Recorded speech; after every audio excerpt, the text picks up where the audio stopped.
Okay, I got a question for you, Vince. Based on your workout strategy and how you put together your workouts, when do you think it's necessary to take creatine?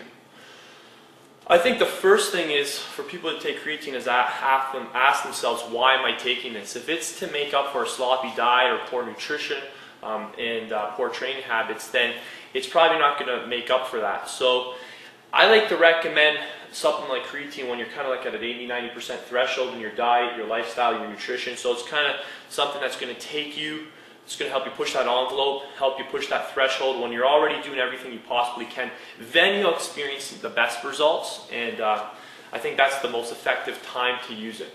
No, it's a good point.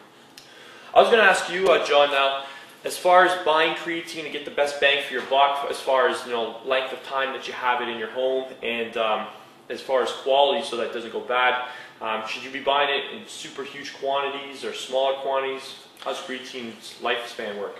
Okay, so all of these things will have an expiration date on them. If they don't, you might not want to buy that one. But I mean, by law, they have to have an expiration date stamped on them. So you're going to find products on the shelf that are brand new, hit the shelf, so they got like another 2 years until they expire, and you're going to have others that are close to their expiration.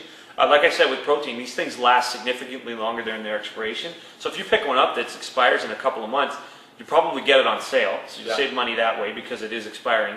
But you've got a good 6 months after the expiration date that it's still fine. Now that's my recommendation. The manufacturer also obviously is not going to kind of go along with that.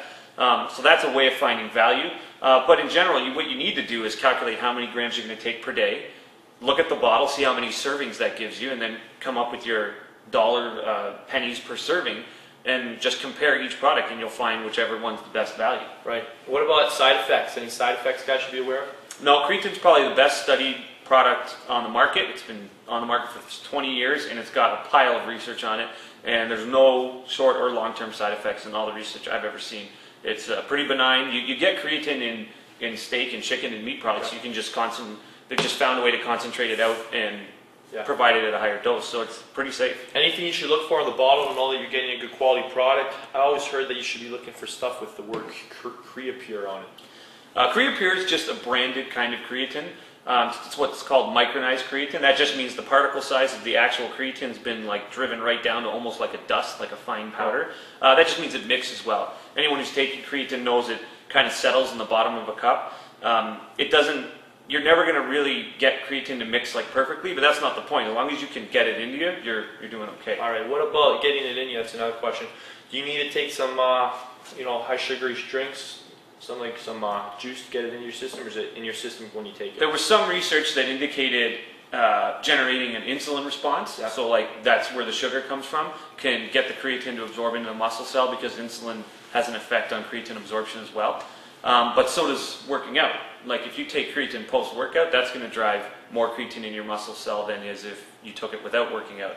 So you can, but I wouldn't say kill your diet rules and by taking all this extra sugar just for the sake of absorbing creatine. You're going to absorb straight creatine pretty well on its own. That's a good point. And what kind of results have you personally experienced using creatine? Well, way back in the day, the first time I took it, I probably put on 11 pounds. Yeah. Right away, probably in the first 8 or 9 days.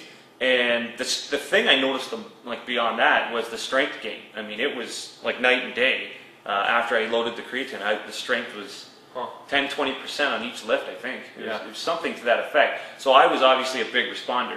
Not everyone gets that kind of response, but you can. Two things you'll notice is immediate weight gain, which is muscle cell volumization, and probably an immediate strength gain. Yeah. I actually have to use creatine when I'm cutting as well. I know a lot of guys don't do that, but I find that when I'm able to maintain my strength, I'm able to lift heavier weights. If I can do that, I send a signal to my brain to keep the muscle mass on. It helps me maintain my metabolism so I can keep dropping the body fat. So there's a lot of different times you can use it aside from just bulking up and weight gain. You can also use it while you're cutting too. So that's a good point. Any other points you want to finalize it? Well, just to further Vince's point there, what happens with creatine is it draws the water into your muscle. So on a cutting cycle, you'd think, well, I don't want to retain water, but what it actually does, it makes you look even leaner because it pulls the water out from around your skin and into your muscle. So the muscle looks tighter and the skin will actually look leaner around the muscle. So that's another reason why it really works for cutting too. Yeah, that's a big...